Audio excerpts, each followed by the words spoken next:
Regardez, on est en train de préparer, de repérer et de préparer le parcours ici à Annelin avec Frédéric.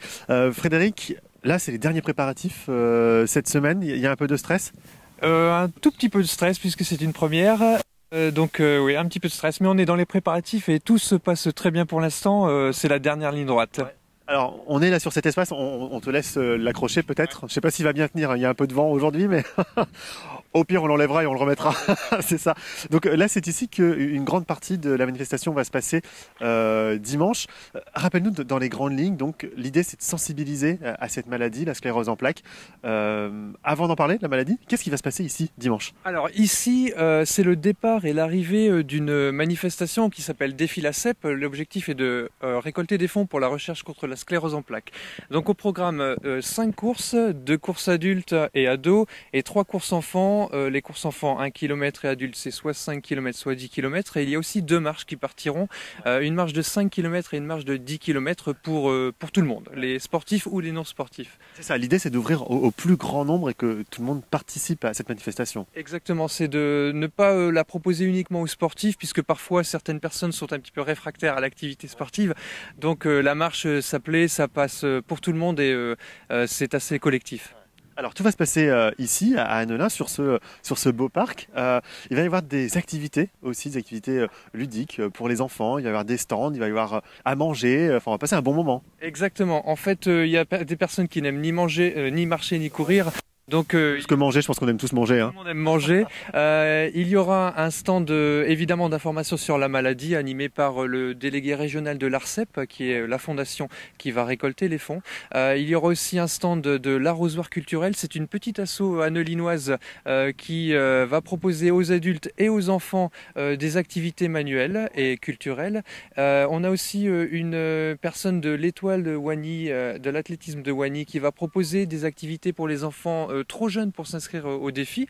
Donc ça va être des petits challenges sportifs, histoire de favoriser la pratique sportive aussi chez ce public-là. Et après, il y aura un espace garderie pour les enfants, notamment à destination des parents qui ont envie de courir ou marcher et voilà. Les enfants seront entre de bonnes mains pendant ce temps-là. Exactement, ils sont encadrés par des personnes majeures, pièces d'identité nécessaires pour évidemment laisser son enfant. Voilà. Alors, l'objectif de cette journée, de cette manifestation, c'est de sensibiliser justement sur cette maladie, la sclérose en plaques. Une maladie qui te tient à cœur parce que tu es directement touché dans ta famille, c'est ça? Oui, exactement. C'est mon épouse à qui on a découvert la maladie en 2009, donc suite à la naissance de notre première fille. Un petit peu après, elle a eu une première poussée. La sclérose en plaques, c'est une maladie qui fait peur encore aujourd'hui, mais qui est victime de nombreux préjugés et d'idées préconçues. L'idée de la manifestation aujourd'hui, c'était vraiment de dédramatiser cela et de faire comprendre aux gens et notamment aux personnes qui la découvrent aujourd'hui que certes c'est un coup de massue qu'il faut accepter, mais que finalement on continue à en vivre et on peut vivre avec, cohabiter avec et avec quelques difficultés mais sans trop de difficultés. Eh bien, ce que je te propose, c'est qu'on développe tout ça dans quelques instants. On continue de repérer et de baliser les parcours de dimanche. On le rappelle, Frédéric, donc dimanche, la première course, mais pas que, marche également, pour sensibiliser à la sclérose en plaques. Ça se passera ici à Annelin. Exactement, le départ se fait un peu derrière le parc rue de Lisbonne, exactement. Et la première course s'élance à 9h45 pour le 5 km, en même temps que les 2 marches 5 km et 10 km, qui elles, en revanche, partiront de par la ligne d'arrivée, en fait, pour pas qu'il y ait de conflit entre les coureurs et les marcheurs. Ils vont faire le même parcours, mais de manière opposée, dans un sens opposé.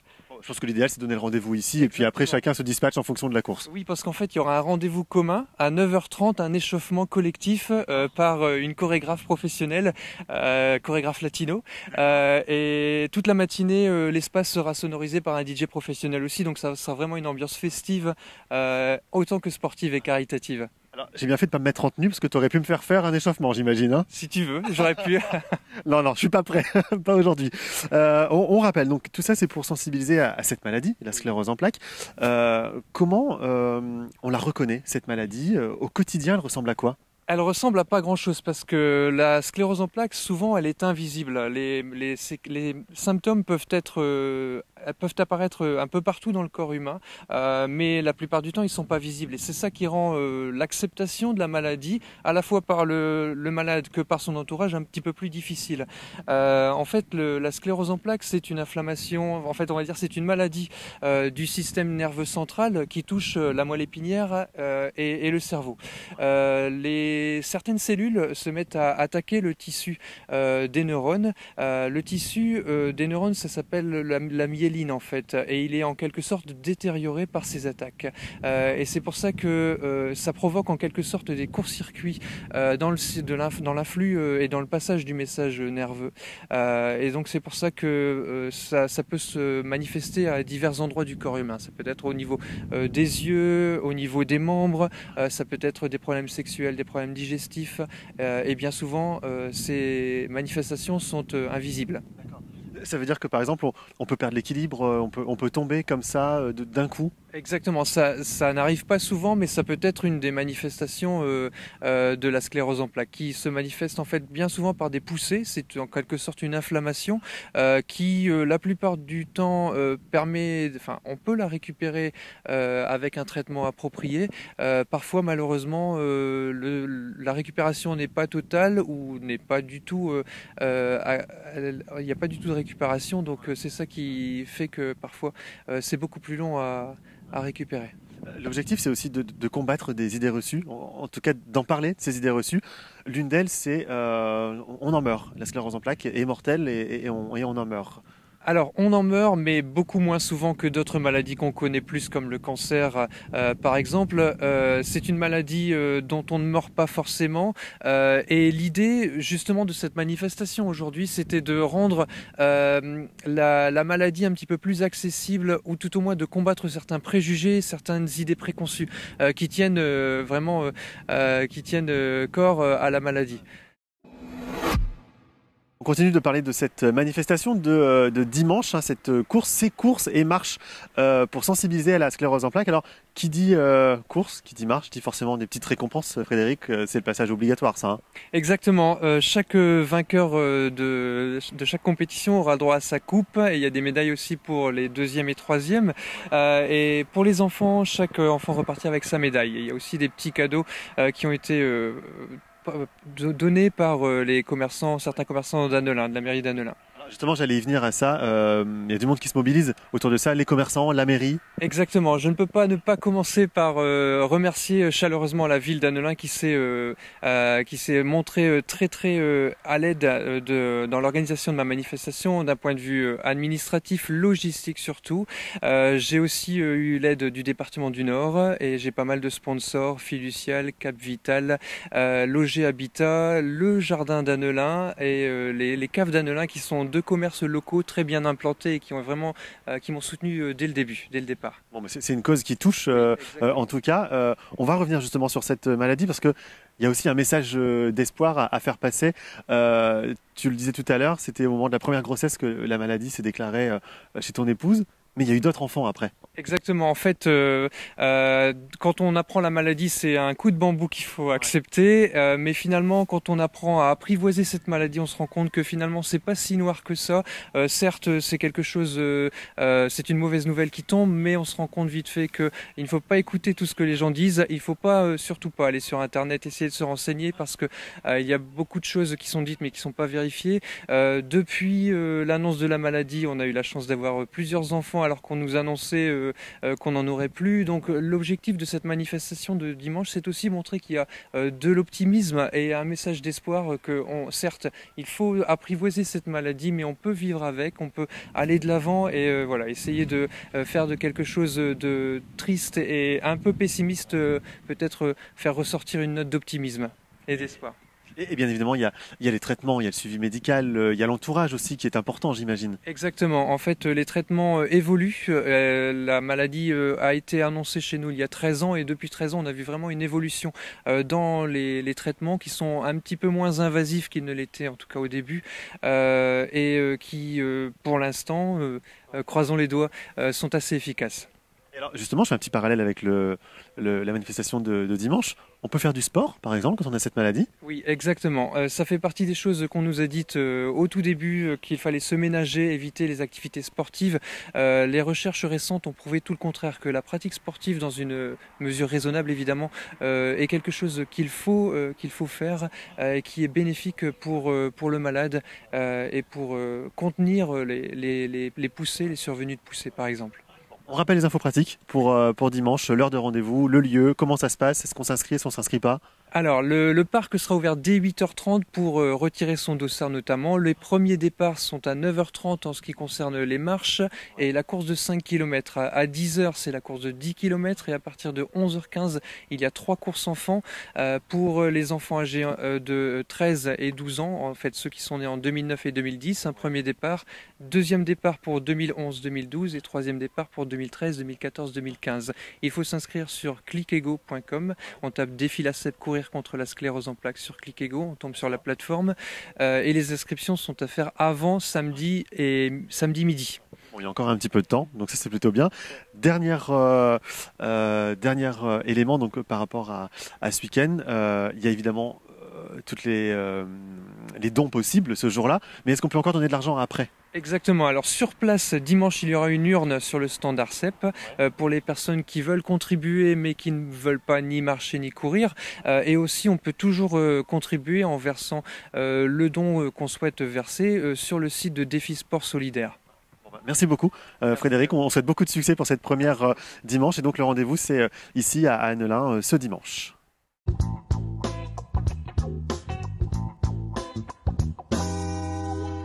Nous sommes dans une voiture auto-école avec Terence, et Terence qui va nous accompagner pour nous donner les bons plans pour économiser de l'argent. Et là, Terence, le premier, ça passe ici au feu rouge. Quand on redémarre, j'imagine qu'on ne démarre pas comme un cinglé comme ça, c'est ça? Voilà, oui, tout à fait. Donc, au démarrage, avec un véhicule diesel, si vous mettez votre compte tour aux alentours des 1500 tours, vous en avez assez pour démarrer. N'allez pas jusque 2000 tours, ce serait une surconsommation de carburant, juste pour le démarrage. D'accord. Et alors ensuite, quand on est sur la route, la moyenne c'est quoi? À quel moment on se dit tiens, là je passe la vitesse, je change la vitesse?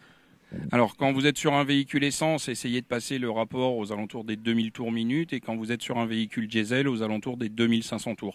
Toujours essayer dans un rapport de boîte le plus haut et le plus tôt possible pour faire de l'économie de carburant. C'est-à-dire que par exemple ici sur l'île, si on est sur des routes à 50 km/h, essayez de mettre la 4e plutôt que rester en 3e.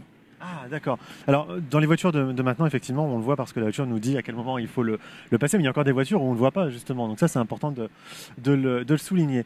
Autre élément, là par exemple ma fenêtre à moi, ma vitre est ouverte. C'est bien ou c'est pas bien ça? Alors, quand on roule en agglomération, la vitre ouverte, c'est pas très grave. Par contre, au-delà de 50 km/h, il faut rouler les vitres fermées, sinon ça fait une résistance au vent. Hein. Ça va nous faire perdre de la puissance et un effort supplémentaire, donc une surconsommation. D'accord. Ça c'est tout intéressant à savoir. Tant qu'on est dans les températures, là je vois on a 25 degrés. Commence à faire un peu chaud dans la voiture. Hein. J'ai envie de mettre la clim. Bien ou pas bien? Alors, bien pour le confort personnel, mais on va sortir un peu de cette zone de confort si on veut faire de l'économie de carburant. Il vaut mieux avoir un peu les vitres ouvertes ou mettre de l'air frais ou avoir aéré la voiture avant. La climatisation, on peut consommer maximum 2 litres de carburant en plus aux 100 km. D'accord. Ah oui, donc ça, il faut y faire attention. Là, je ne sais pas si vous en êtes rendu compte, mais j'ai fait une chose qui, je pense, n'était pas bien. La voiture s'est arrêtée au feu. Et moi, volontairement, je l'ai redémarré. J'ai déjà passé la première pour commencer un petit peu à avancer, alors que le feu était encore rouge. Pas bien, j'imagine. Il n'y a pas de mauvaise chose. On peut dire que vous avez une bonne anticipation. N'oubliez pas que si vous voulez faire de l'économie de carburant, il faut anticiper énormément de ce qu'on voit sur la route. Ça permet de ne pas avoir trop d'accélération et trop de freinage, et aussi garder de bonnes distances de sécurité, justement pour pouvoir anticiper. Regarder loin est important pour faire de l'économie de carburant. Alors, parfois, c'est pas possible de garder cette distance. Comment on fait alors? Eh ben, on se débrouille et puis surtout, on n'est pas très amis avec la voiture qui va nous suivre derrière parce que bien souvent, c'est le conducteur qui est derrière qui n'est pas d'accord. Mais essayez toujours de garder une distance de sécurité, justement pour pouvoir anticiper. Et, malheureusement, on peut aussi avoir des accidents si on est trop proche des voitures. Donc, vaut mieux ne pas être ami avec la voiture derrière et avoir de la distance de sécurité. Et soit être bien en ce qui nous concerne. Les distances, justement, souvent sur la route, on a ces bandes blanches sur le côté, les grandes bandes blanches, on se repère à ça? Alors, on peut se repérer à ça sur les voies rapides, c'est-à-dire quand on voit deux bandes, deux traits, deux bandes d'arrêt d'urgence entre nous et la voiture qui nous précède. Sinon, on peut prendre un point de repère fixe et calculer 2 secondes. Par exemple, la voiture, lorsqu'elle va passer, on va dire un panneau de signalisation, on compte 1 seconde, 2 secondes. Si votre véhicule n'est pas passé et que vous avez dit les 2 secondes, c'est que votre distance est bonne. Et ensuite, à l'arrêt, on peut avoir une distance de sécurité aussi, qui nous permettrait de ne pas avoir d'accident. C'est de toujours voir ses roues toucher le sol. Le véhicule qui est devant nous, vous voyez là, si vous vous arrêtez là maintenant, vous voyez ses roues toucher le sol, la voiture derrière, elle peut rien nous faire, ou tout au moins, nous on ne pourra rien faire à la voiture de devant. Ah, d'accord, ok. Bon, ça c'est hyper intéressant. Est-ce qu'il y a d'autres conseils très rapides là qu'on peut donner? Là on ne l'a pas, mais par exemple le GPS, l'utilisation du GPS? Voilà, le GPS, alors malheureusement sur ce véhicule il n'en est pas équipé, mais le GPS va vous permettre d'avoir des trajets où vous allez pouvoir économiser du carburant parce que il va y avoir des trajets longs, des trajets courts et puis surtout il va vous signaler aussi, un peu comme les applications comme Waze, lorsqu'il y a des ralentissements et vous faire passer par d'autres routes. D'accord, ok. Bon bah voilà les petits conseils hyper utile pour économiser de l'argent. Ce que je vous propose, c'est qu'on continue notre petit tour, nous, et puis on va se garer quelque part pour donner d'autres conseils, notamment sur l'entretien de la voiture, son chargement, etc. On fait comme ça? On fait ça et avant, moi je vous propose de faire un créneau. Ok. Bon, ça par contre, on filme pas le créneau, hein. On continue de vous faire découvrir ces petites astuces pour économiser de l'argent ou en dépenser un peu moins d'ailleurs. Alors, après les règles de bonne conduite, il y a quelques instants avec Terence en voiture, on va maintenant vous parler d'entretien et puis des petites choses à faire justement pour économiser. Et Terence, vous me disiez, ça passe en premier lieu par les pneus.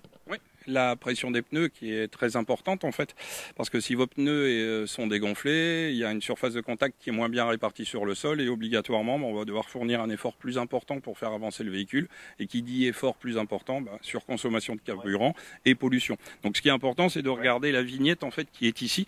Vous avez une charge minimale pour gonfler et une charge maximale. Moi je conseille de mettre la charge maximale, même si on n'est que 2 dans la voiture comme nous en leçon de conduite. Le pneu est un peu plus gonflé, il touche un peu moins le sol. Bon, au niveau sécurité, il n'y a aucun souci. Et puis, ça permet d'économiser un peu de carburant. Attention, la pression des pneus, toujours à froid. Ah, on fait la pression des pneus quand on est à froid, pas après avoir roulé 200 km. Voilà, c'est ça. Pourquoi? En fait, quand vous allez rouler, le pneu frotte le sol, donc il prend de la chaleur et il va gonfler, en fait. Voilà, parce qu'il est chaud. Le risque, c'est donc la surconsommation, c'est ce que vous disiez, mais j'imagine que c'est pas bon non plus pour le pneu de rouler en étant sous-gonflé, donc potentiellement on peut changer ses pneus plus vite si on est mal gonflé. Bien sûr, si on est sous-gonflé, on a un risque d'éclatement déjà. Le pneu, quand il éclate, c'est qu'il est sous-gonflé et non pas surgonflé. Les gens ont tendance à dire, plus je gonfle mon pneu et il va éclater. C'est ce que je pensais aussi, ouais. Voilà. Non, c'est l'inverse. Sous-gonflé, ça éclate. Donc une bonne pression de pneu, un maintien de sécurité aussi sur la route, de l'économie de carburant et moins de pollution. Ça, c'est une bonne astuce, justement. Alors, ça passe aussi par l'entretien, évidemment, parce que j'imagine qu'un véhicule, mieux il est entretenu, et moins il va nous coûter d'argent. Voilà, tout à fait. Donc l'entretien, on a le guide d'entretien dans les véhicules, comme pour n'importe quel accessoire ou ustensile. Vous faites les révisions en temps et en heure, donc les niveaux d'huile, le filtre à air, c'est des choses qu'on peut vérifier assez facilement par soi-même. Surtout que la voiture en général, enfin nos voitures de maintenant nous préviennent quand il faut vérifier l'huile par exemple. Voilà, on a de l'informatique qui est bien embarquée dessus, et c'est vrai que même pour les pneus, vous avez un témoin qui va vous dire que votre pneu il est sous-gonflé en fait. Mais oui, ça vous prévient. Mais après, un petit coup d'œil régulier, si vous le faites une fois par mois, ça peut vous mettre en sécurité.